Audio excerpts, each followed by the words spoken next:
Bonjour à tous et à toutes. Bienvenue à cet atelier sur la filière RH. Je suis Jean-Luc Chaussavoine, le président de l'UIT Grand Ouest de Normandie, et j'ai le plaisir d'être en charge de l'animation de cet atelier. Pour échanger sur ce thème de la filière RH, nous avons aujourd'hui des invités de très haut niveau, et j'ai le plaisir de vous les présenter. Alors, tout d'abord, Viviane Deschamps, qui est chargée de mission études au sein du pôle valorisation des données. Elle gère les projets d'études concernant les métiers et compétences RH et coordonne la mise à jour en continu de l'annuaire des métiers cadres de l'APEC. Amélie Dumas, qui est responsable du service mise en œuvre des actions pacte d'investissement dans les compétences GIP Alpha Centre Val-de-Loire. Cécile Ravier, qui est consultante entreprise APEC. Elle rencontre l'ensemble des entreprises de toute taille pour les aider à structurer leur recrutement, mais aussi à fidéliser les collaborateurs par le biais de la formation professionnelle, la marque employeur, la QVT et les entretiens professionnels. Et enfin, Aline Skornek. Alors Aline, je ne vais pas détailler votre fiche parce qu'elle est tellement importante que... Donc Aline Skornek est professeure des universités, enseignante à l'IAE, a énormément de responsabilités dans les différentes structures qui assurent l'enseignement du domaine RH. Elle fait pas mal de publications. Elle crée des MOOC. Elle initie des nouveaux modes de formation et de transfert des connaissances et des compétences. Notre atelier se déroulera en 3 temps. Tout d'abord, une présentation des transformations RH, quelles tendances pour demain, avec Aline Skornek. Les métiers cadres porteurs, donc avec Viviane Deschamps et Cécile Ravier. Et une présentation du projet d'identification des besoins en compétences par Amélie Dumas. Donc je donne la parole à Aline Skornek, qui va nous présenter les transformations RH, quelles tendances pour demain. Merci Jean-Luc. Merci Aline. Bonjour à tous, ravi de vous partager les résultats de l'étude 2021 de l'ANDRH. Donc en fait, c'est une étude que nous avions faite, vous l'aviez peut-être vue, si vous vous intéressez aux métiers RH, en 2017. Et le titre de l'étude était très porteur, puisqu'il était très en avance sur tout ce qu'on peut voir, en particulier dans l'industrie du futur, qui n'est que sur 4.0. Et nous, en 2017, on était sur RH 7.0. Donc c'était tout simplement parce que c'était les 70 ans de la NDRH et donc ils avaient mis un point entre le 7 et le 0, mais bon, en tout cas ça a fait du buzz et ça a permis peut-être de valoriser aussi les métiers, l'ensemble des métiers RH. Et donc l'année dernière on a actualisé cette étude avec mon collègue Franck Brier. En 2017, on était tout un collectif à travailler sur l'étude métier RH 7.0. Et puis l'année dernière, on a juste actualisé, on a repris une partie de la méthodologie, à savoir en particulier le questionnaire prospectif, qu'on a un peu actualisé via une étude documentaire. Et puis surtout qu'on a envoyé vraiment sur la base de la NDRH, donc environ 5000 personnes. Et ça nous a permis d'avoir quasiment 500 retours de questionnaires pour vraiment essayer de mesurer finalement si les scénarios 2017 s'étaient réalisés et est-ce que c'était toujours des sujets d'avenir. Et donc au travers de toutes ces données, ça nous a permis de consolider des visions prospectives, de rassembler un ensemble de données pour actualiser les scénarios. Et vous allez voir, on a vraiment une présentation qui est différente par rapport à 2017. Donc ce qui est important, alors vous pourrez toujours, si ça vous intéresse, aller voir l'étude 7.0 parce que bon, je ne considère pas forcément qu'elle soit totalement obsolète. Il y a peut-être des scénarios, même des fois avec une granularité plus fine qui peuvent être intéressants. Donc c'est à partir de ce travail qu'on a, comme je le disais, donc avait été présenté en octobre 2017 lors des 70 ans avec Benoît Serre qui avait fait une introduction générale, qu'on a actualisé les données pour vraiment avoir une vision plus riche. Rappel de la méthodologie, en 2017, on avait mobilisé une étude documentaire, fait 221 entretiens qualitatifs avec une double analyse codage thématique et avec un logiciel adapté. Et puis on avait ensuite un questionnaire de 400, et on avait reçu 469 réponses. Et ce qui était intéressant, c'est que l'APEC, à l'époque, avait été sollicitée aussi pour faire une analyse rétrospective. Une coupure des analyses des offres d'emploi en 2005 et 2015. On était en 2017, je rappelle. Et donc, par rapport à ces deux périodes, il y avait une analyse qui avait été faite sur les mots-clés qui sortaient dans les offres d'emploi. Et donc, on avait mis en perspective aussi cette analyse dans nos différents scénarios. On avait sorti 7 tendances pour être dans le 7.0, 21 scénarios, parce qu'on avait fait 3 scénarios par tendance, 7 métacompétences. Voilà, ça c'était les principaux résultats. Et puis on avait des acteurs, les gens qui ont répondu, c'était globalement des acteurs RH, quelques acteurs RH fonctionnels, quelques acteurs emploi, formation, compétences sur les territoires et quelques managers. Donc ce qui sortait, c'était 7 grandes tendances, et c'est intéressant de voir comment justement quelques années plus tard ça a évolué. Un monde en transformation permanente, déjà en 2017 on en parlait. Le développement des communautés de pratique, des communautés métiers, un environnement de plus en plus numérique, une bienveillance attendue de la part des équipes RH managériales, un enracinement administratif qui est toujours là, mais qui était en tout cas revisité, en tout cas en souhait, une quête de pilotage stratégique et performant, et puis une maîtrise des risques exigés. Ça, c'était vraiment les 7 tendances pour l'ensemble des métiers RH, et donc chaque tendance avait généré 3 scénarios. Je ne vais pas tous les détailler, mais par exemple, sur le monde en transformation, on avait 3 scénarios. Alors les scénarios étaient soit des scénarios de niveau, soit des scénarios qui ouvraient des pistes complémentaires. Donc sur le monde en transformation, il y avait un premier scénario qui était le scénario du RH Transformer, ou l'accompagnement des transformations organisationnelles. Là, ce scénario positionnait vraiment les équipes RH comme, acteurs de la mise en œuvre de plans de transformation stratégique. Donc vraiment la déclinaison organisationnelle de la transfo qui avait été pensée par des équipes de direction générale. Alors je précise ça parce que vous allez voir qu'en 2021, ça a un peu changé. Le RH conseiller personnel, donc vraiment l'idée d'accompagner toutes les transformations et d'accompagner les personnes. Et puis le RH territorial, qui est vraiment un acteur, alors soit fonctionnel, soit les acteurs emploi, formation, compétences sur le territoire, qui sont vraiment sur une logique de GTEC, de gestion territoriale des emplois et des compétences. Donc ça ouvrait vraiment ces trois champs des possibles.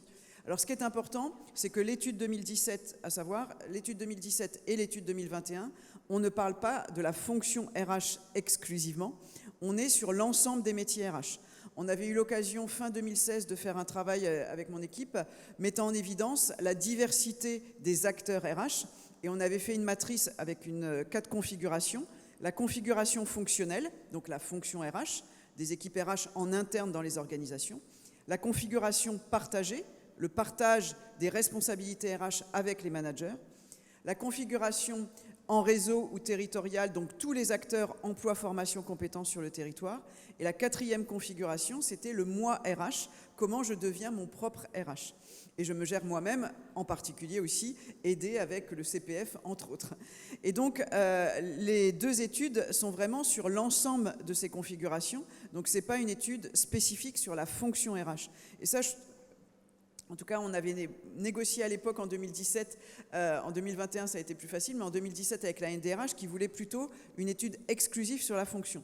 Et ça, je crois que c'est important pour nos étudiants. Moi, je le vois avec mes étudiants de master, quand ils viennent au moment des recrutements, ils rêvent tous d'être DRH, quoi. Voilà, on fait un master RH pour être DRH. Et c'est aussi leur montrer la diversité des métiers RH et leur faire prendre conscience qu'on peut être manager et faire de la RH. Peut-être que demain, même avec un master RH, ils n'auront pas forcément, toute leur vie au moins, une responsabilité RH. Et puis surtout, on peut être RH sur le territoire, par exemple travailler à la PEC, faire de l'ARH, on peut être dans un OPCO, faire de l'ARH, on peut être consultant, faire de l'ARH. Donc c'est vraiment cette vision globale des métiers RH qu'on a voulu mettre en évidence dans cette étude. Donc ça c'est important parce que par rapport à certains scénarios, des fois, si on pense uniquement à la fonction RH, on peut se dire que c'est peut-être un peu limité. Donc voilà pour l'étude 2017, je ne m'attarde pas dessus, c'était juste pour recadrer le contexte. Alors qu'est-ce qui est sorti en 2021 ? En 2021, on a confirmé, bien entendu, ce contexte de transformation, à la fois avec des mutations externes et des mutations internes. On retrouve des choses qui sont de nature finalement des grandes tendances, et puis des choses qui sont peut-être un peu nouvelles, un peu signal faible, ou en tout cas des sujets, des points de vigilance qui sont importants à avoir. Donc dans l'écosystème en transformation, bien entendu la transition numérique est apparue, elle a été confirmée dans les résultats. Alors ça c'est important à deux niveaux, à la fois par rapport à l'impact que ça va avoir sur la transformation des métiers RH eux-mêmes, mais aussi sur les compétences que les équipes RH vont devoir développer pour accompagner la transformation de tous les métiers via des nouveaux outils, des nouvelles façons de travailler, mais aussi de se dire que les équipes RH ont une posture à la fois de veille sur tous les nouveaux outils à avoir, et aussi après d'être en capacité de mesurer la maturité digitale RH. Et donc là, on voit que, certes, avec le confinement, on a progressé, mais il y a certainement encore des progrès pour que les équipes RH aussi aient vraiment des compétences digitales les plus avancées. Sur la conscience environnementale, alors ça c'était en 2017 moins important, aujourd'hui c'est devenu un sujet très à la mode. Donc la conscience environnementale, c'est comment là aussi tous les acteurs et en particulier toutes les équipes RH, comment elles peuvent faire prendre conscience de tous les enjeux. Je ne sais pas si vous avez eu connaissance d'une étude qui est sortie il y a 15 jours, qu'on a copilotée entre PwC, l'Institut de l'entreprise et la FNEJ sur l'entreprise full RSE. C'est une étude très intéressante où vous avez, alors c'est une amorce de prospective, c'est pour l'instant un premier niveau d'analyse sur l'impact RSE sur toutes les fonctions de l'entreprise. Donc toutes les fonctions sont analysées, le rapport est disponible sur le site de la FNEJ et sur le site de l'Institut de l'entreprise. Et donc on voit bien que cette tendance à la prise en compte de tout ce qui est préservation de l'environnement d'une manière générale est important. Ce qui est, alors là, était plutôt un signal faible en 2017 et qui est réapparu, en tout cas sur les métiers RH en 2021, c'était l'idée des territoires. Alors le mot territoire est un vocable que la NDRH aime bien. L'idée, c'était finalement de repenser toutes les frontières de l'organisation interne, mais aussi les frontières internes-externes. Et donc ça, c'est aussi quelque chose d'important quand on pense en particulier à la RH à temps partagé, où aujourd'hui on peut être acteur RH, mais finalement ne pas travailler dans une seule entreprise, être responsable RH d'une entreprise le lundi, d'une autre entreprise le mardi, etc., pour faire simple. Et donc c'est ce concept de RH à temps partagé, qui est très travaillé par nos collègues de Rennes, d'ailleurs à l'IAE de Rennes, tout un groupe de recherche sur ce sujet. On voit que là aussi, c'est des perspectives qui peuvent être intéressantes, et en particulier pour nos jeunes étudiants qui ont peut-être envie de diversité, justement, et pas être attachés qu'à une seule entreprise. Donc là, c'est l'idée des territoires, mais aussi des territoires internes, et donc de l'effacement des frontières organisationnelles en interne, casser les silos. Hier, on a parlé de la verticalité, aller beaucoup plus sur de la transversalité, et donc comment, là aussi, les RH deviennent de plus en plus des acteurs qui s'intéressent plus finement à l'organisation du travail. Et pas que recrutement, formation, etc., les sujets classiques, mais qui s'intéressent un peu plus à tout ce qui est diagnostic, consulting organisationnel, etc. Donc là, c'est les territoires à la fois en interne et en externe. Et puis forcément, dans territoire, on peut aller jusqu'à, je dirais, la dimension aussi territoire géographique, international, etc. Et là aussi, la sensibilisation est très importante pour nos étudiants. L'autre point qui est sorti aussi dans les évolutions de l'environnement, c'est le renouveau relationnel. Alors forcément, le confinement a été un facteur important, mais c'est vraiment cette idée de la qualité de la relation personnelle, aussi bien de personne à personne, donc la relation interpersonnelle, que la relation au niveau des équipes, au niveau des groupes. Et donc là, comment aussi les équipes RH peuvent être des facilitateurs, en tout cas développer aussi peut-être travailler plus sur la culture organisationnelle, sur l'impact des valeurs de l'organisation sur le management, les relations au travail. Et donc là, c'est un point qui a été vraiment mis en évidence l'année dernière. L'autre élément aussi qui est apparu dans le questionnement sur la transformation, c'est forcément la remise en cause des business models et de se dire que tous les métiers, toutes les activités vont évoluer et donc il y a vraiment besoin d'accompagner ces transformations métiers. Et donc là, forcément, un enjeu important pour les équipes RH qui peut d'ailleurs aussi avoir un impact fort sur les trajectoires professionnelles où on voit dans les équipes RH de plus en plus de personnes qui viennent d'activités métiers pour vraiment savoir de quoi on parle quand on accompagne ensuite des personnes d'un point de vue RH. Donc ça, c'est aussi un point important et aussi pour nos étudiants qu'ils aient une bonne culture générale de toute l'évolution, de toutes les évolutions sectorielles, métiers, etc. pour bien appréhender leur métier de RH. Et puis l'autre point qui est apparu, alors là aussi impacté avec la crise sanitaire entre autres, peut-être aussi toutes les crises actuelles et puis l'incertitude ambiante, c'est un nouveau rapport au travail. Alors on en a beaucoup parlé historiquement avec les générations, mais c'est pas qu'un facteur de génération, c'est vraiment finalement questionner le sens du travail. Et moi j'aime bien distinguer le sens du travail et le sens au travail, et comment les acteurs RH aussi peuvent être des acteurs pour essayer de faciliter, accompagner toutes ces évolutions et puis apporter des solutions peut-être plus personnalisées, repenser des équilibres de vie privée, vie professionnelle, avec des temps variables entre le temps au travail et le temps hors travail, etc. Donc vraiment une idée de repenser finalement ce que veut dire travailler et comment les équipes RH, là aussi, peuvent accompagner toutes ces évolutions. Donc ça, c'était vraiment pour mettre en avant, en évidence, ce qui est sorti comme élément clé de transformation de l'écosystème du travail. Alors pour reprendre les tendances, puisqu'on était sur de la confirmation, enrichissement des tendances de 2017, ce qui apparaît comme les deux tendances prioritaires, c'est très intéressant, c'est un monde en transformation permanente, donc ça a encore été confirmé en 2021, et puis un environnement de plus en plus numérique. Donc ça, là, je dirais pas de surprise, c'est plutôt une confirmation, une tendance lourde. Donc ça, c'est bien dans l'écosystème, ces deux éléments-là, ces deux tendances-là sont bien confirmées comme étant des tendances prioritaires.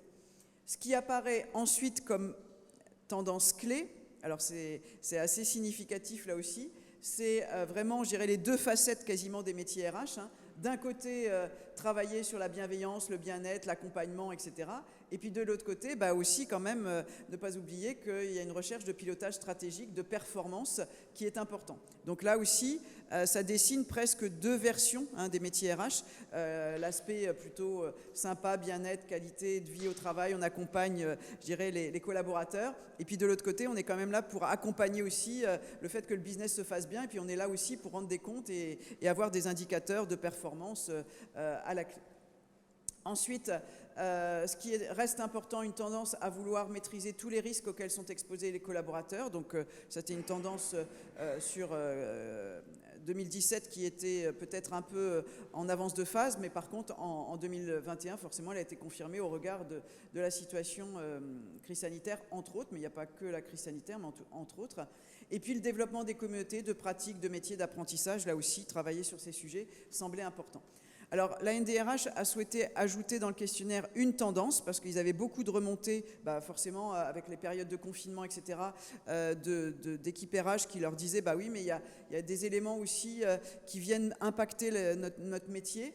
Un élargissement des missions d'appui des services RH, en particulier dans le domaine de la vie quotidienne et personnelle, ce que je caricature entre guillemets comme le service RH, alors là au niveau fonctionnel, en interne, bureau des pleurs, mais au sens vraiment caricature, c'est-à-dire finalement les équipes RH sont aussi là pour écouter les gens sur des sujets divers et variés, de la vie privée, de la vie personnelle, voilà.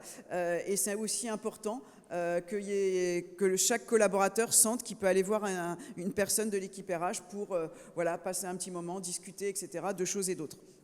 Et ça, c'est vraiment remonté des échanges de la du bureau de la NDRH avec leurs membres. Et donc, ils ont voulu qu'on teste ça dans le questionnaire. Bon, alors le résultat n'a pas été important, mais en tout cas, c'est quand même jugé comme utile.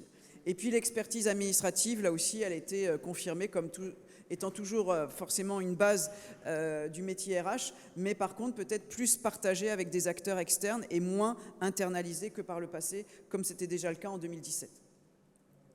Sur les principales compétences, on est vraiment sur des métacompétences. On avait fait 7 métacompétences avec des verbes d'action en 2017. Donc on n'a pas retravaillé puisqu'on était juste en confirmation ou pas. Donc on a juste repris ce vocabulaire. Et là, vous voyez, c'est conforme aux tendances. Hein.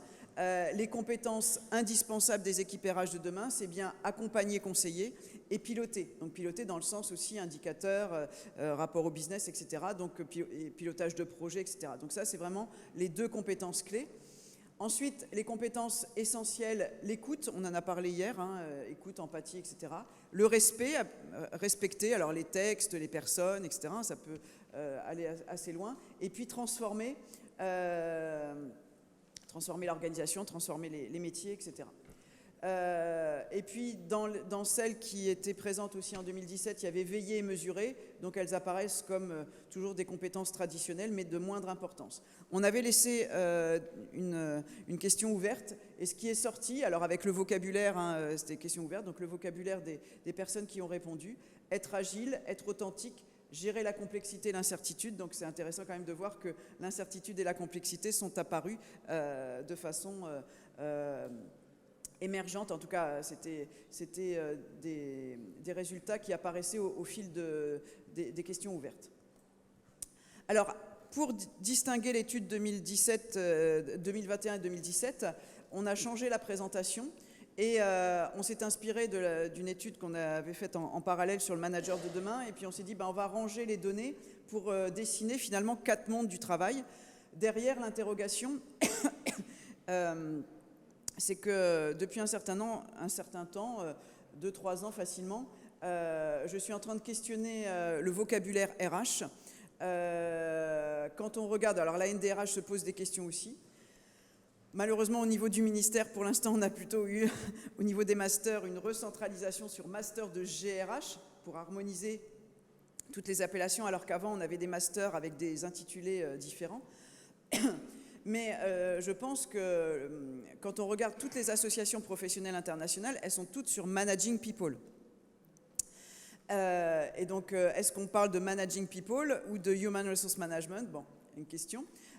Donc, est-ce qu'il faudra encore que demain on parle de RH? Est-ce que c'est la bonne appellation, ressources humaines? Alors, on voit bien les intitulés d'ailleurs de DRH entre des DRH qui restent DRH, mais d'autres qui deviennent directeurs des relations humaines, d'autres qui sont plutôt sur l'expérientiel collaborateur, sur le développement DRH, DD, etc. Bon, on voit qu'il y a une diversité d'appellations.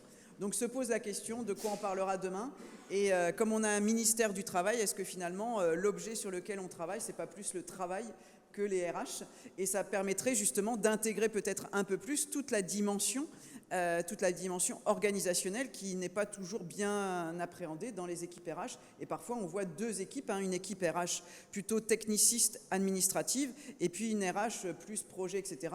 mais qui est plutôt consulting, interne, etc. Donc voilà. Donc en tout cas, il y a une question sur de quoi on parle finalement. Est-ce qu'on parlera encore demain de RH? Ça, c'est un sujet. Et donc, par rapport à ça, on a dessiné 4 mondes du travail. Le monde inspiré, le monde relié, le monde du care et le monde engagé. Alors, par rapport à notre étude sur le manager, c'est plutôt des mondes positifs, a priori. Par contre, dans chacun des scénarios, quand vous verrez l'étude, eh bien, vous verrez qu'il y a des niveaux. Et donc, forcément, si on y est au premier niveau, ce n'est pas suffisant. Donc, il y a une gradation en fait, des niveaux pour distinguer les scénarios associés.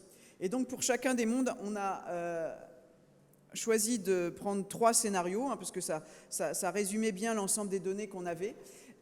Donc dans un monde inspiré, c'est vraiment un monde inspiré où on va être dans la transformation, dans la stratégie, dans la vision, on va influencer la transformation des organisations. Et donc on a 3 scénarios qui sortent. Le premier, alors qui a été revisité, je le disais tout à l'heure, qui est le scénario du RH transformer, mais pas transformer uniquement au sens je décline la transformation business en transformation organisationnelle et RH, mais qui est vraiment au cœur des transfos, c'est-à-dire qui pense vraiment la stratégie de transformation.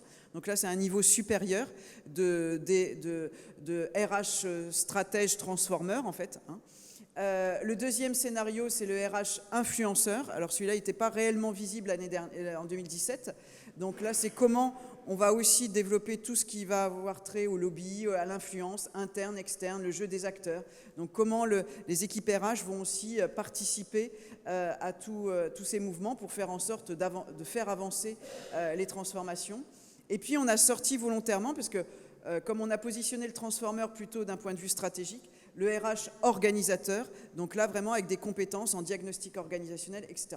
Je vous rappelle que ce n'est pas que la fonction, c'est aussi l'ensemble des acteurs des métiers RH dans leur ensemble. Le deuxième monde, c'est le monde relié. Donc comment relier les personnes, travailler sur les communautés, etc. Le premier scénario issu de la nouvelle tendance que la NDRH a souhaité tester, on l'a appelé comme ça, alors je ne sais pas si c'est le bon intitulé, mais le scénario du RH perso. Alors, il pourrait avoir plusieurs configurations. La première configuration, c'est des équipes RH internes qui sont relativement disponibles pour les collaborateurs. Mais demain, ça pourrait être aussi un super chatbot avec l'idée que vous payez 5 euros, je sais pas, 5 euros ou 10 euros par mois. Non, 10 euros, c'est peut-être beaucoup, 5 euros par mois. Et vous avez un conseiller personnel. Mais c'est vraiment cette idée d'avoir quelqu'un qui est là pour vous. Soit de l'entreprise, soit d'une plateforme qui développerait un business sur ça et qui répondrait à toutes vos questions liées à vos trajectoires, à votre orientation, à vos questionnements RH, etc. Donc voilà. Alors après, ça peut être aussi en interne avec du contact direct et un outil numérique. Tous les SIRH le permettent. Mais en tout cas, vraiment avec l'idée de personnaliser une relation et de répondre aux questions personnelles de chacun des collaborateurs. D'un point de vue plus collectif, on retrouve le pilote de communauté. On l'avait en 2017, donc là, c'est toujours une activité importante. Développement de la marque employeur, marketing RH, etc. Travailler sur les communautés métiers, les communautés de pratique, etc. Et puis, en 2017, on avait 3 scénarios sur le numérique. On avait plutôt des niveaux. Et là, on n'en a fait qu'un sur le scénario du RH connecté, mais comme il y a une graduation dans le scénario, on retrouve plus ou moins les niveaux dans un deuxième temps. Le scénario du RH connecté, donc là aussi, qui à la fois est en veille sur tous les outils qui vont être utiles à la fois à l'équipe RH, mais peut-être aussi à certains autres métiers, et surtout qui veille à la maturité digitale de ces équipes, mais aussi de l'ensemble du personnel. Je pense que les deux sont importants. Donc ça, c'est vraiment le scénario du RH connecté. Dans le monde engagé, donc l'engagement, c'est savoir respecter, piloter, etc. Il y a un premier scénario, alors celui-là, il est assez, je dirais, original parce qu'on peut le lire à 2 niveaux. Le RH responsable, c'est à la fois tout ce qui a trait à la responsabilité sociale, l'engagement environnemental, etc. Mais c'est aussi responsabilité par rapport à la prise de responsabilité, c'est-à-dire je suis RH responsable. Autrement dit, j'ai un courage managérial parce que ce qui est remonté de cette étude, qu'on n'avait pas eu en 2017, c'est que beaucoup d'équipes RH nous ont dit, parce qu'on a fait quelques entretiens complémentaires, nous disaient, mais finalement, des fois, on se pose la question s'il n'y a pas un hold-up par les cabinets d'avocats des grandes décisions RH. Et qu'on se replie finalement derrière les textes et qu'on n'a pas forcément toujours le courage managérial pour bien peser certaines décisions. Donc l'idée de responsable, c'est à la fois la dimension de responsabilité sociale, environnementale, mais dans l'idée de social, c'est aussi est-ce qu'on a le courage de prendre les bonnes décisions par rapport à des questions et ne pas se faire absorber finalement par le respect strict des textes et la prise de pouvoir. Et souvent les directions générales se référant plus peut-être par confiance à un cabinet d'avocats, ils disent voilà, c'est les textes, on ne va pas prendre de risques, et pas forcément sur des décisions un peu plus réfléchies de manière managériale. Donc ça, c'est un élément sur le scénario du RH responsable. Le scénario du RH citoyen, alors celui-là, il a été un peu repensé par rapport à 2017, c'est vraiment le RH au cœur de la cité.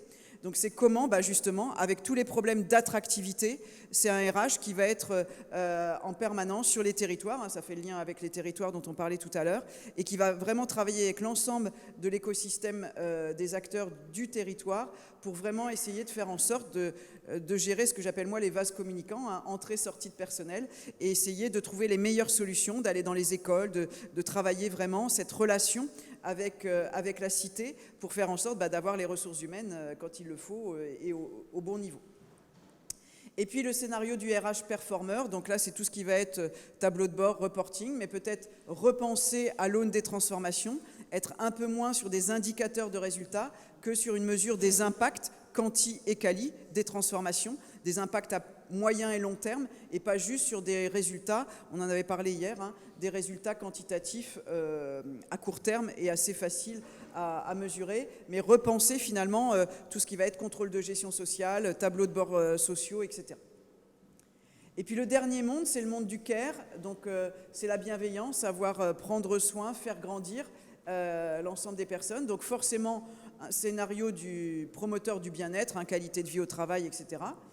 Le scénario du développeur de compétences, alors on l'a mis là, on a été questionné d'ailleurs pourquoi vous mettez ça dans le care, mais on l'a pris sous l'angle que, là c'est vraiment le scénario développement des compétences au sens de la réforme Pénicaud, hein, comment je fais grandir chaque collaborateur. Donc pour nous, c'était prendre soin de chaque collaborateur en le faisant grandir, en le faisant monter en compétences.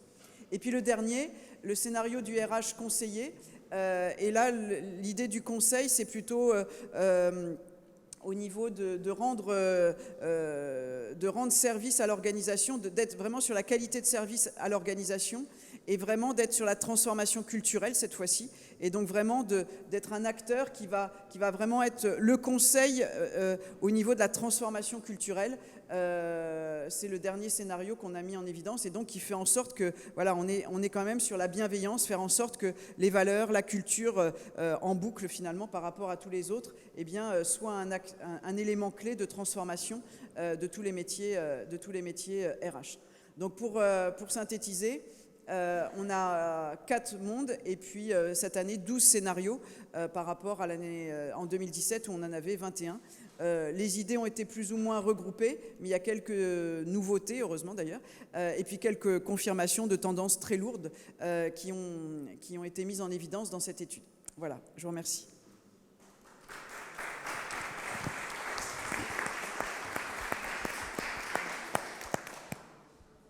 Bien, merci Aline pour cette présentation très claire. Dans un monde en perpétuelle évolution, il est vrai que la fonction RH et le monde RH lui-même évolue et c'est un monde très complexe et pluriel. Donc maintenant, je vais passer la parole à Viviane Deschamps et Cécile Ravier qui vont nous présenter les métiers cadres porteurs.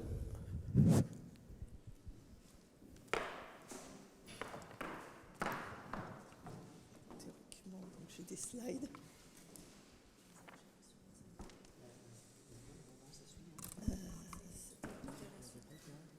Voilà. Donc, merci. Donc, bonjour à tous.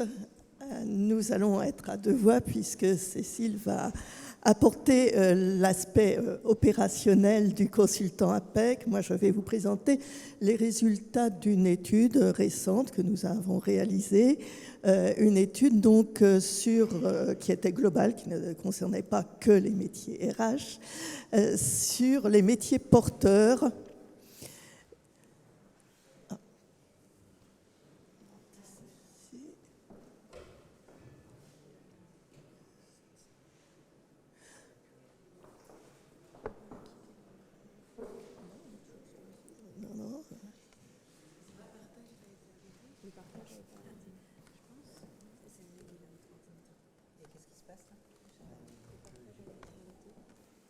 On a été coupé, non? Oui.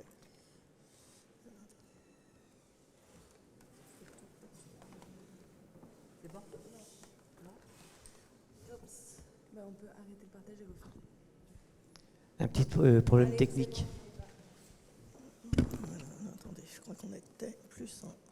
Alors, il vaut mieux que vous fassiez avec les appuis. Voilà. C'est bon. À droite, oui. Donc, nous avons, dans cette étude, examiné, donc post-confinement, pour l'année 2021 par rapport à ce qui s'était passé avant la crise Covid, quels étaient les principaux métiers, familles de métiers qui étaient porteurs de recrutement. Et on voit que les métiers RH ont leur place après les 3 grandes familles de métiers qui sont toujours dans notre top 3, la PEC des familles qui recrutent le plus, à savoir les métiers de l'informatique, les métiers de la comptabilité et ceux qui sont liés à la fonction commerciale. Donc, dans ces métiers, les métiers du recrutement et de la gestion de carrière et ceux de la paye et de l'administration du personnel. Alors, on peut se dire qu'il y a eu aussi un effet post-crise avec le besoin pour les entreprises de recruter de nouveau des salariés. Mais de façon globale, c'est une tendance qu'on commence à observer de plus en plus dans les entreprises, n'est-ce pas, Cécile ? Oui, tout à fait. Bonjour. Cécile Ravier, je suis plus en contact avec les recruteurs, les entreprises. Et donc, je voulais vous apporter aussi un petit éclairage. C'est que quand on a fait un focus sur le recrutement, c'est parce que pendant la crise sanitaire, tout a été gelé. Et comme le recrutement est reparti fort, ça veut dire que les fonctions liées au recrutement pur sont reparties également. Quand je discute avec les entreprises, je vois souvent la PME qui n'a pas forcément une personne RH en propre. Et c'est souvent là où ça va faire défaut, c'est que la direction ne peut pas réfléchir s'ils n'ont pas le professionnel chez eux. Et souvent, leur interrogation, c'est est-ce que j'ai matière à avoir une personne en propre ? Donc du coup, il y a des sujets RH qui concernent l'entreprise et qu'ils vont subir. On parlait également aussi de la concurrence des filières RH avec une assistante de direction à qui on va confier le RH. Et donc, on va avoir des espèces de métiers hybrides qui vont venir en plus de la filière RH pure. Et du coup, quelle serait la valeur ajoutée d'un bachelor qui aurait peut-être une connaissance un peu plus fine parce que la PME, elle a besoin, elle aussi, elle ne peut pas être en décalage. Il faut bien qu'elle recrute et des gens compétents, et après, il faut bien qu'elle forme et qu'elle les garde. Donc, voilà, moi, j'attire votre attention. Qu'est-ce qui pourrait servir la PME ? Quelqu'un peut-être d'un petit peu plus polyvalent. Le recrutement, c'est souvent le dossier qui pique un petit peu, parce que si la personne n'a pas été formée au recrutement, ça va être douloureux. Or, on sait maintenant que c'est le dossier qu'on ne refermera jamais. On voit que c'est un petit peu plus en ce moment, il y a des métiers très pénuriques, on soulève les pierres pour trouver des bons profils. Donc il faut que l'entreprise soit en phase d'anticipation et non pas de subir. Et souvent, quand je discute avec des personnes RH, en gros, c'est déjà le feu et on leur demande d'arriver en tant que pompier.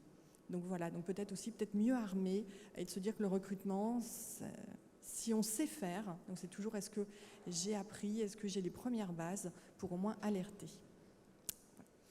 Alors, on a regardé quelles étaient également, dans les familles de métiers, les familles qui avaient progressé le plus.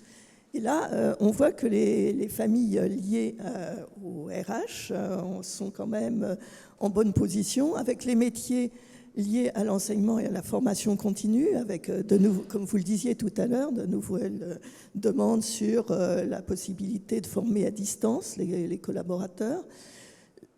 On retrouve bien sûr les métiers du recrutement et de la gestion de carrière et les métiers de la paye et de l'administration du personnel. Pour ces derniers, enfin surtout les métiers de la paye, on parlait tout à l'heure justement d'une sphère RH large, 54% des métiers de gestionnaire de paye ne sont pas en entreprise, ils sont auprès de cabinets. Donc il faut aussi pour les étudiants penser cette fonction qui n'est pas que faire la paye, mais bien conseiller l'entreprise sur sa stratégie aussi dans ce domaine. On est bien dans des sociétés de conseil liées généralement auprès soit spécialisées que sur la paye, soit au sein de cabinets d'expertise comptable.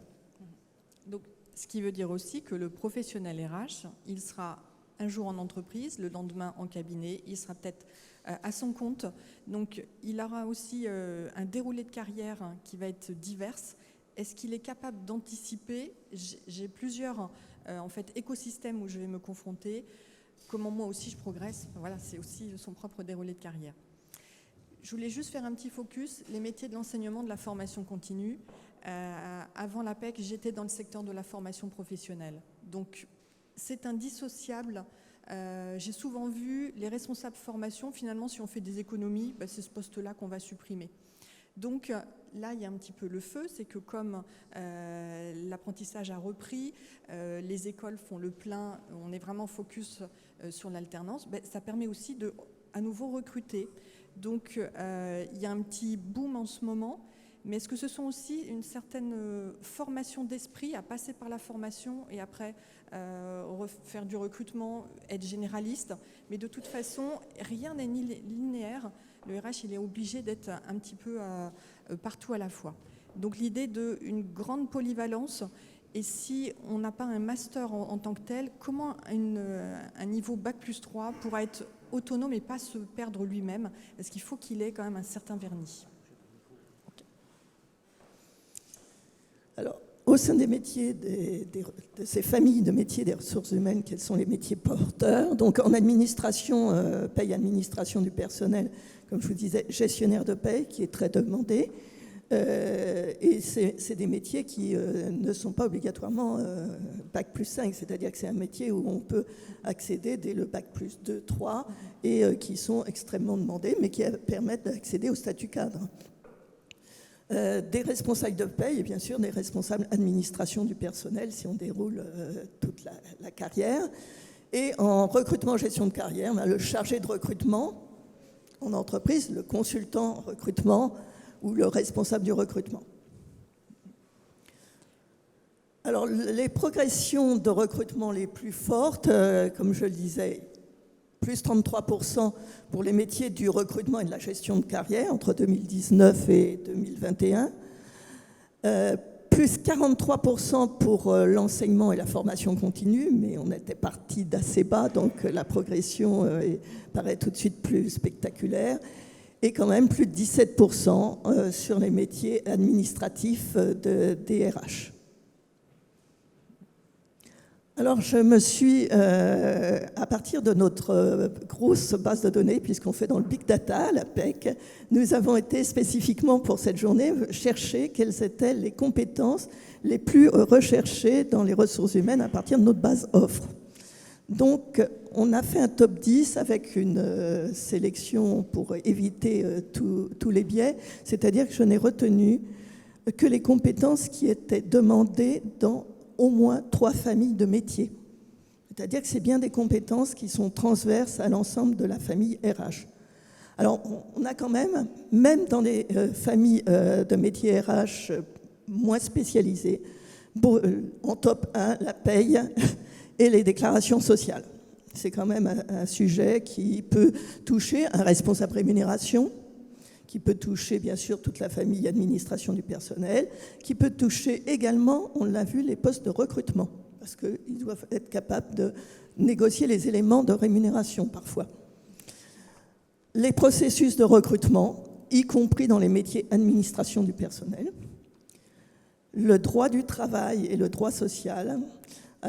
On y reviendra tout à l'heure quand on a travaillé en 2017 sur la transformation des métiers et des compétences cadres.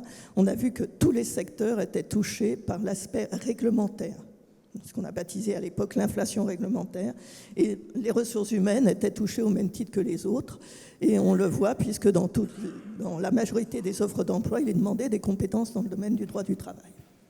Alors, administration du personnel, ça ne vous étonnera pas. La digitalisation avec la maîtrise des SIRH, des compétences, quel que soit un peu le métier en sourcing, la communication d'entreprise et les réseaux sociaux, c'est-à-dire que maintenant la marque employeur c'est important, et c'est important aussi, et Cécile va sûrement compléter, pour les PME qui ne recrutent pas souvent et qui doivent se faire connaître. Pour continuer, gestion RH, un aspect lié aux ordonnances Macron, de meilleure connaissance des instances représentatives du personnel et des relations sociales. Et de façon plus globale, on demande aux professionnels RH d'être capables d'analyser les besoins des autres entités. Alors, je voudrais faire un focus. Il y a des thèmes sur lesquels l'APEC travaille parce qu'on est quand même focus, nous, sur le recrutement. Donc, le process de recrutement, le sourcing, donc les réseaux sociaux qui embarquent derrière aussi la marque employeur, l'analyse des besoins.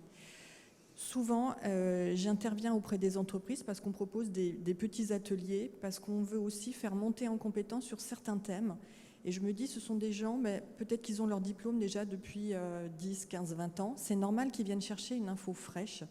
La marque employeur, on travaille beaucoup et on incite les PME à s'y mettre avec des exemples réussis de PME. Donc c'est possible, c'est aussi pour moi. Mais du coup, comme il y a quand même des aspects techniques, et ce n'est pas de l'administration du personnel, on est bien sur des thèmes transverses. Qu'est-ce qu'en formation initiale, on pourrait aussi leur donner comme premier vernis de le recrutement, qu'est-ce que je dois faire ou qu'est-ce que je dois repérer pour pouvoir alerter que là, je suis au bout de ce que je sais faire, il va falloir un relais. Le sourcing, c'est vrai, c'est de la technique. Est-ce que je sais chercher les candidats ? Aujourd'hui, c'est le nerf de la guerre. Si je n'ai pas les compétences, je ne prendrai pas un nouveau marché, donc je n'ai pas de nouveaux clients et du coup, je ne suis plus en état de croissance. Et ça, effectivement, ce n'est pas entendable. Donc on a des thèmes qui sont un peu plus transverses, où il faut aussi que le bachelor, il ait ce vernis de je repère un thème sur lequel il faudrait faire quelque chose. Peut-être que je n'ai pas toutes les réponses, mais au moins je peux alerter et je suis dans l'anticipation. Ça veut dire aussi qu'il y a une direction qui écoute, enfin, qui entend le RH. Voilà, c'est l'autre problème. Alors le top 5 des savoir-être, c'est pas très original, on va dire. On retrouve rigueur, autonomie, sens du relationnel, c'est-à-dire que le RH il doit vraiment être au contact de l'ensemble des autres services de l'entreprise, sens de l'organisation, parce qu'on va lui demander d'être à la fois sur plusieurs champs, et peut-être plus nouveau, on va lui demander d'être vraiment force de proposition et d'apporter des solutions à ses clients internes qui sont les autres directions. Au-delà de ces compétences savoir-faire, savoir-être, je vais reprendre les résultats d'une étude que nous avions faite en 2017 sur la transformation donc, des métiers et des compétences 4 que nous sommes en train de remettre à jour. Alors, comme vous l'aviez dit, ça bouge, mais ça ne bouge pas tant que ça. C'est-à-dire que les conclusions que nous avions à l'époque, on les voit se concrétiser.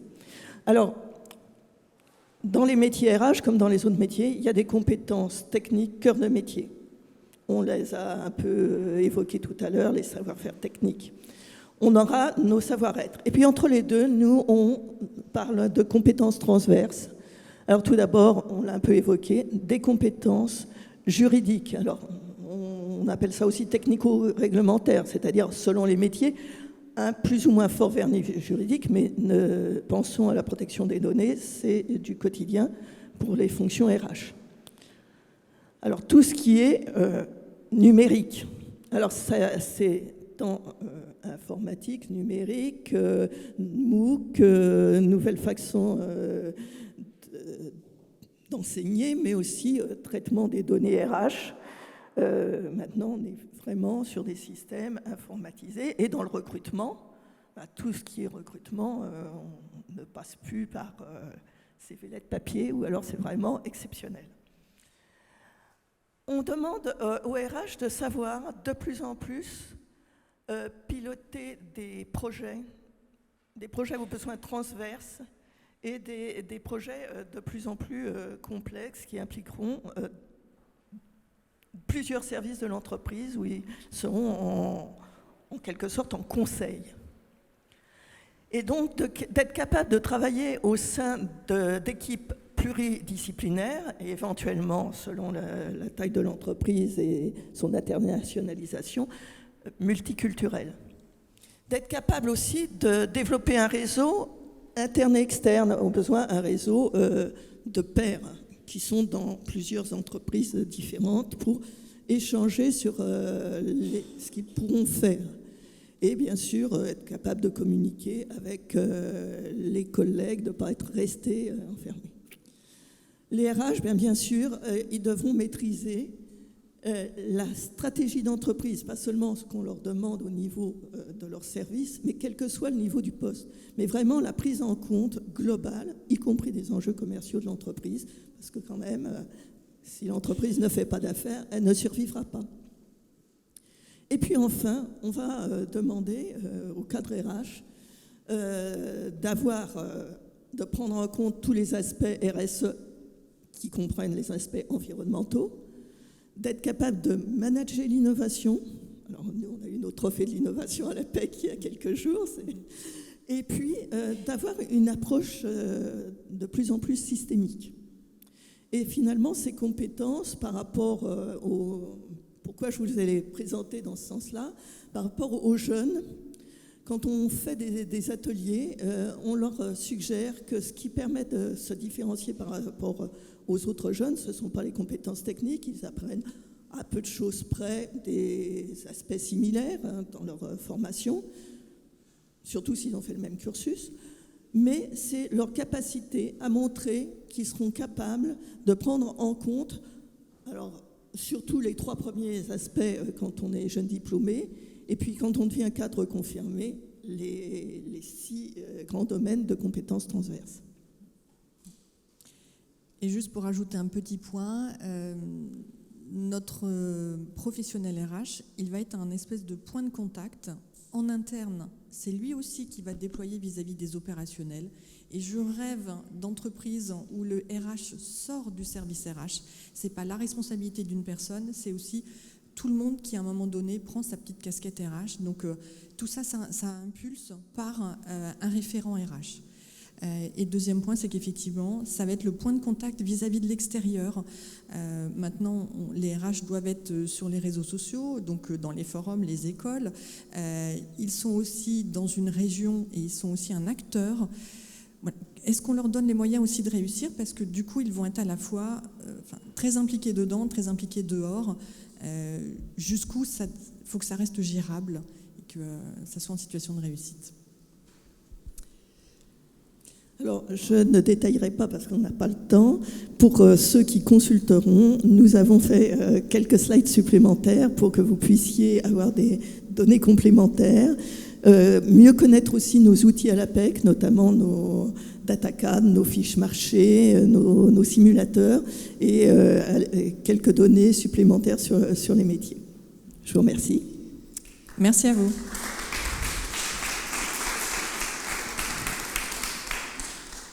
Merci Viviane et Cécile. Donc, par cette présentation, on voit la nécessité immédiate d'assurer des recrutements importants dans le domaine RH qui restent quand même globalement sur des fonctions assez classiques, mais aussi la tendance à faire évoluer le contenu de la formation RH avec de nouvelles missions pour ceux qui auront à assurer cette fonction dans les entreprises. Donc maintenant, je vais passer la parole à Amélie Dumas, qui va nous faire une présentation du projet d'identification des besoins en compétences. Merci beaucoup. Bonjour à tous. Donc, je suis Amélie Dumas, effectivement. J'appartiens au GIP Alpha Centre Val-de-Loire. Alors, c'est peut-être les slides que vous irez revoir pour compléter la présentation des collègues de l'APEC. Voilà. Donc, je voulais venir aujourd'hui vous présenter quelque chose de tout à fait complémentaire, mais à vous apporter un regard terrain.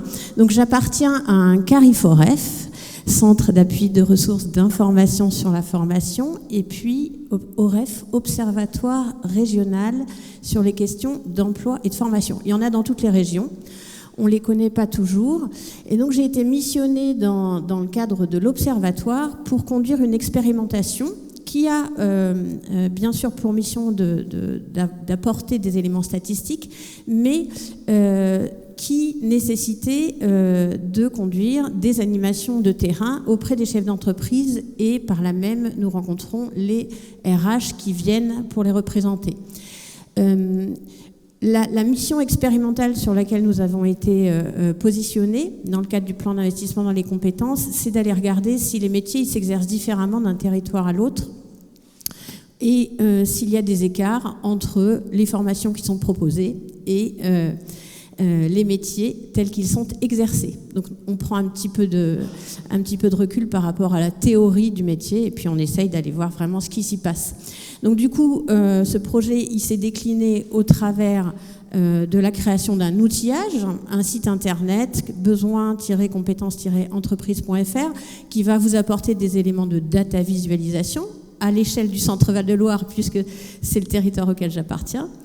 Mais je voulais aujourd'hui vous parler de l'autre volet de ce projet, qui est la sensibilisation donc, des acteurs et des entreprises. Pour vous présenter la chaîne d'impact qui était attendue, c'était plus nos entreprises sont petites entreprises qui maillent toutes petites entreprises qui maillent notre territoire sont conscientes des compétences qui s'exercent chez elles, plus elles seront des interlocuteurs pertinents auprès des organismes de formation ou des commanditaires, des décideurs que sont l'État, la région, les partenaires sociaux, les branches professionnelles et directement les organismes de formation.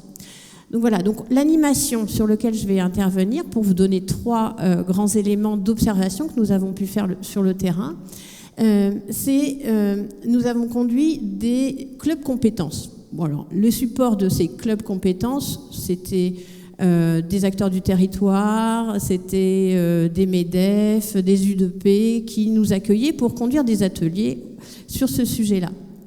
Et puis, on a développé un dispositif d'appui à la stratégie compétences.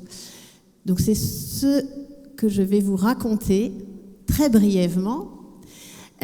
Donc, qu'est-ce qui s'en dit par rapport à notre sujet d'aujourd'hui sur peut-être le changement qui s'opère ou des évolutions? Alors, on ne va peut-être pas apporter de compléments à ce qu'a dit Aline Skornek tout à l'heure, mais peut-être confirmer certains points sur l'approche compétences au cœur des fonctions stratégiques de l'entreprise. C'est quelque chose qui se discute encore beaucoup.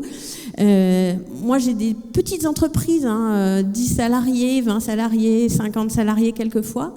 Le fait que la fonction RH soit considérée comme un axe de déclinaison immédiate de la stratégie de l'entreprise, c'est absolument pas quelque chose d'acquis dans ce que j'observe, dans ce que nous vivons dans le cadre de ces animations.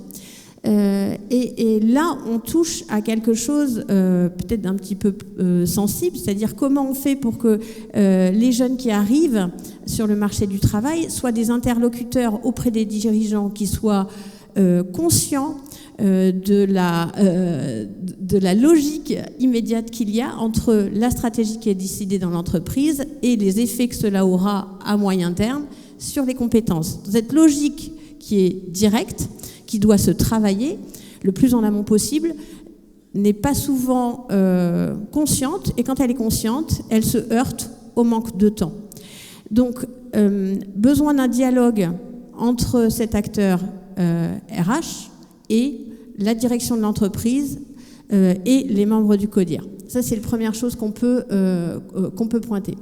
J'ai marqué outiller le RH pour avoir un discours percutant auprès du dirigeant. C'est pas forcément grand-chose. Nous, quand on discute avec les entreprises, ça prend pas longtemps, mais c'est quelque chose qu'ils n'entendent pas forcément. Ils sont tout seuls, souvent sur le territoire.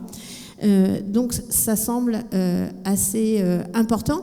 D'autant que au démarrage, je sais, voilà, c'est ce qu'ils nous disent. Ah, mais je sais. Et puis quand on creuse un tout petit peu, finalement je sais, mais j'ai besoin qu'on me le dise, qu'on me l'explique et qu'on m'apporte des éléments pour que j'en sois vraiment persuadée. Le deuxième point, qui va à peu près avec, c'est de dire, finalement, la fonction administration du personnel, quand on est dans des petites structures, c'est ce qui va être l'axe principal. On va assurer les arrivées, les départs, les licenciements. Voilà, il y a ça beaucoup qui revient. La fonction RH, ça nous permet d'assurer les licenciements et surtout de gérer les payes. Donc, leur dire, surtout aller au-delà, gérer en anticipation, ça c'est quelque chose aussi qui est extrêmement difficile pour eux à réinvestir, faute de temps et d'outillage. Donc là encore, dans le cadre de l'évolution des compétences, c'est vrai que de permettre à ces nouveaux arrivés d'avoir des éléments concrets, persuasifs, le fait d'avoir disposé, je pense à Pascal Moulette par exemple, qui nous a fait un chercheur de Lyon, qui nous fait des études chiffrées sur le coût du non-investissement dans les compétences de mes équipes. Ça, ce sont des éléments clés qui permettent de réinvestir le sujet en disant on est sur un centre de profit, la fonction RH génère des profits, évite sur le moyen terme des départs, des pertes de marché. Donc ça, c'est aussi les éléments outillés avec des éléments de discours pour être, encore une fois, percutants auprès de la direction de l'entreprise. Alors, ce qu'on observe aussi énormément, la demande. Ça, c'est finalement la demande la plus importante, c'est comment je fais réseau, parce que je ne connais pas mon écosystème local. On a dit, investir le territoire, c'est extrêmement important. Ils sont tout seuls. Avec qui est mon interlocuteur? Et la DRETS, c'est l'État. Oui, mais pourquoi faire maintenant? Puis ça a changé de nom. Et le conseil régional, mais pourquoi? Quels sont ces dispositifs qu'il met en place? Ah, ben c'est formidable, mais je ne savais pas. Et mon OPCO, ah oui, il fait ça. Et avec quel financement? Alors, le discours permanent, c'est compliqué. Je ne m'en sors pas, je ne sais pas qui peut m'aider. Donc là, il y a énormément de besoin d'avoir connaissance de cet écosystème, des dispositifs qui sont là pour les aider et qui puissent se poser pour cela. Et puis finalement, c'est aussi comment moi-même, je suis en tant que RH capable d'agir, on l'a dit, vous l'avez dit, gérer mon réseau, créer un réseau. Dernière chose, découvrir la compétence, mais qu'est-ce que c'est finalement? Eh bien, alors je dis en France, c'est le grand écart entre le sujet compétence d'un niveau stratégique avec la compétence clé qui est attendue. C'est quoi la compétence clé de l'entreprise? Ça, déjà, c'est les RH savent à peu près de quoi on parle, parce qu'on parle de manière générale, globale. Qu'est-ce qui m'identifie? Par contre, quand on va leur demander, mais précisément, qu'est-ce qui s'exerce dans le cadre de vos métiers? Et les soft skills, mais quelles sont-elles? De quoi avez-vous besoin? Comment ça s'exerce? Là, il y a un vrai besoin technique de connaître cette compétence qui est pas facile à décrire. Donc, pareil, nous, on leur apporte des éléments. Mais en tout cas, ce sont des clés qui semblent assez importantes aujourd'hui, encore une fois, pour pouvoir clarifier le besoin de la structure.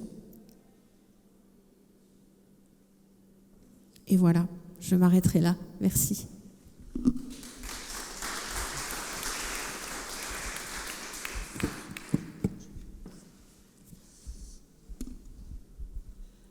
Merci Amélie. Donc il y a eu beaucoup de choses de présentées, beaucoup de choses de dites. Et avec Catherine Guyonnet, on s'est permis de faire une petite synthèse et on va découvrir toute la complexité du monde RH. Voilà. Donc là, on voit un peu tous les besoins RH pour des niveaux de Bac+3, regard croisé et synthèse. Et donc, vu le nombre de bulles, vous voyez qu'il y a énormément de travail à faire et énormément de spectre sur la fonction RH. Voilà. Donc, une observation toute personnelle. Je pense que, avant de vous laisser la parole, je pense que dans l'entreprise, en fait, il y a 3 types de performances. Il y a tout d'abord la performance productive, avoir un bon appareil de production pour assurer une production de qualité. La performance financière, pour avoir la performance financière, c'est ça, pour avoir une gestion saine et permettre de se développer et d'investir. Et il y a la performance RH. Et c'est pas parce que je mets la performance RH en 3e position que c'est la moins importante. Au contraire, je pense que la performance RH, c'est celle qui va optimiser les 2 autres performances. La performance productive et la performance financière. Parce que par la performance RH, on aura de bons collaborateurs, on aura une bonne qualité de travail, on sera attractif et on sera performant. Voilà, c'est une observation très, très générale, mais je pense que vraiment la fonction RH doit évoluer et l'ensemble des chefs d'entreprise doivent comprendre que leurs collaborateurs RH doivent être considérés vraiment comme un conseiller, et ce sera ce conseiller qui leur permettra de préserver leur entreprise et de la développer. Voilà, donc maintenant la parole, est-ce que l'on a des questions Zoom? Oui. Comment? Oui. Alors, on a une question au Zoom. Comment rendre plus accessible l'écosystème existant aux RH pour faciliter leur travail de facilitateur? Comment le rendre plus accessible à l'écosystème existant aux RH pour faciliter leur travail de facilitateur?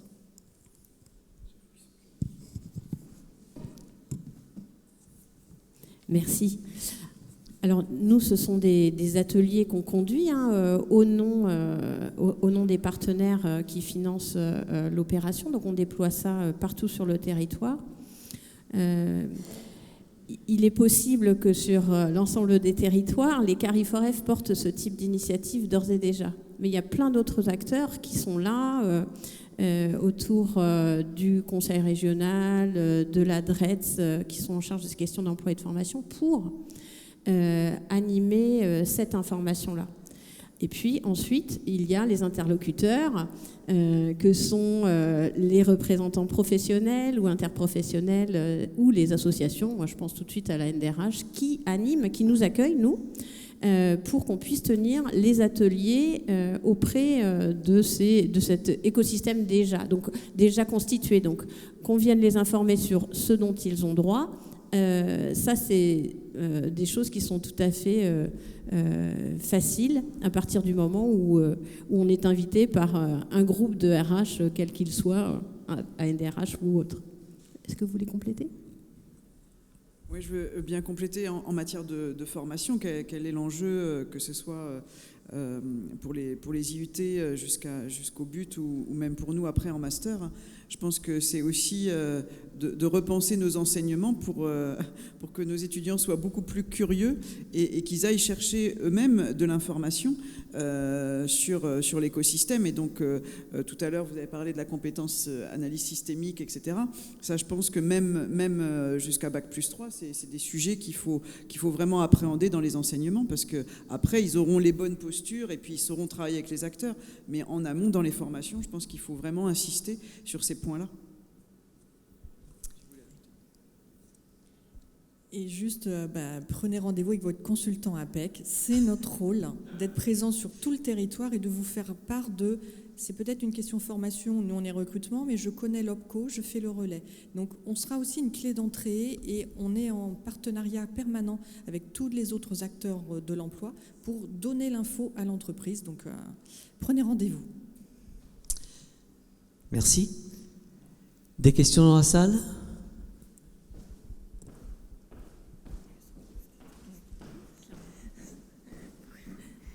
Merci, Philippe Guillou, l'Institut de Laval. Je regarde la synthèse et puis le regard croisé que je mets en lien avec l'intervention, entre autres, de Mme Skornek sur la multitude des fonctions, vraiment la liste à la Prévert, et on se demande où ça s'arrête. Immensité devant la fonction RH. Elle m'impressionne un peu, j'en sors, donc je sais qu'il y a tout ça dedans, et en même temps, ça m'impressionnait. Je rebondis aussi sur une autre phrase dite par quelqu'un de l'APEC qui m'a beaucoup interpellé, et qui a dit à un moment, tout le monde prend sa petite casquette RH. Et par rapport à cette immensité, il y a une dimension où on n'a peut-être pas assez insisté, c'est est-ce que la RH, c'est un sujet RH ? Est-ce que la RH, c'est pas aussi, et même peut-être avant tout, un sujet de partage avec les managers opérationnels qui doivent inclure en totalité dans leur fonction de véritables compétences RH. Dans l'entreprise où j'étais, j'avais été en charge de certaines formations RH, et bien très très vite s'y sont rajoutés l'ensemble de l'univers des managers, et nous formions au même niveau de compétences RH et managers. Je parle de l'évaluation, du recrutement, de la gestion de carrière. Qui connaît mieux son collaborateur que le manager au quotidien? Alors, c'est vrai que dans le petit document de synthèse, j'ai mis le terme vernis RH, parce que oui, j'aimerais bien que les directions et les clés de compréhension parce qu'il faut qu'il soit en dialogue avec le RH et que les opérationnels comprennent que le RH, ce n'est pas la solution miracle non plus. Par exemple, dans le recrutement, on aimerait bien que le manager soit impliqué. Parce que il est aussi, finalement, c'est lui le client final. Donc, est-ce que ça veut dire que c'est aussi en formation initiale, de façon classique, dans les cursus ingénieurs et autres, enfin école de commerce, qui est un petit peu plus de RH pour qu'on ait cette compréhension plutôt que de se tourner en catastrophe vers mon interlocuteur RH, enfin là il y a le feu, va faire quelque chose. Ben oui, mais en fait le mal est déjà fait. Donc voilà. Je pense que la direction c'est le bon début pour après faire redescendre en cascade et du coup légitimer le RH qui des fois a du mal à trouver sa place. J'ai encore des interlocuteurs RH qui me disent je suis pas au CODIR. Bon ben voilà. Bon, ben, le ton est donné et c'est pas bon signe. Donc peut-être voilà, côté direction, un peu plus sensibilisé de ce côté-là. Un petit peu de temps encore. Voilà. Moi, ça fait 25 ans qu'on me dit, mais oh non, ça va être super, la GPEC. Ben, en fait, ouais, enfin, le monde bouge, donc à chaque fois, on est un petit peu en train de courir derrière. Merci. Oui, juste pour, je l'ai précisé, hein, l'étude 2017 et l'étude 2021, c'est bien sur les métiers RH, et donc avec les 4 configurations fonctionnelles, partage avec les managers, écosystème territorial, tous les acteurs du territoire, et puis le moi RH, parce que je pense qu'il y a un acteur aussi qui est de plus en plus présent. Alors pas forcément pour tout le monde au même niveau, mais c'est quand même, les dernières réformes visent quand même à ce que chaque personne soit un peu plus équipée en réflexion sur sa propre trajectoire professionnelle. Hein. Le CPF, c'est quand même le compte personnel par rapport au droit individuel à la formation. C'est là mon compte personnel, c'est à moi d'ailleurs, ça pose des questions. Est-ce que les équipes RH internes s'en occupent ou pas, quoi. Donc je pense que c'est important, en tout cas pour nos étudiants, qu'ils aient bien cette visibilité du champ des possibles des métiers RH et que on est tous un peu RH. Soit parce qu'on est manager et donc on a aussi à prendre part, comme vous l'avez très bien dit, d'une partie de la gestion des ressources humaines, soit parce qu'on est RH fonctionnel, soit parce qu'on est un acteur du territoire, mais même personnellement, on a aussi de plus en plus à prendre en main sa trajectoire professionnelle. Donc cette idée, en tout cas du partage, elle est vraiment importante. Merci. Une autre question? Donc vous avez tout intégré, je pense. Alors je pense que au niveau de la fonction RH, au niveau du but, on aura plus au niveau des IUT à former des fonctions RH, des fonctions pures RH qui deviendront donc des collaborateurs au sein des entreprises. Après, sur les formations supérieures, Master 2, qui vise à former plus des managers ou des DRH, mais des managers, il y a dans ces formations IAE, Master 2 IAE, il y a une teinture RH. Hein. Donc il y a quand même cette sensibilisation, mais on n'entre pas dans la technique pure RH, quoi, hein. Alors que sur le but, on va former des personnes qui seront quand même bien spécialisées dans le domaine RH. D'où la nécessité aussi, compte tenu du contexte, à faire évoluer les formations qui étaient assurées aujourd'hui au niveau du DUT, hein, vers le but, donc, et faire évoluer les modules de formation pour acquérir de nouvelles compétences, hein, et monter les blocs de compétences. Voilà. Écoutez, normalement le groupe de travail se termine à 20. Il est 19. Vous avez une minute pour une question. Non, pas de question? Écoutez, merci beaucoup pour avoir participé à cet atelier.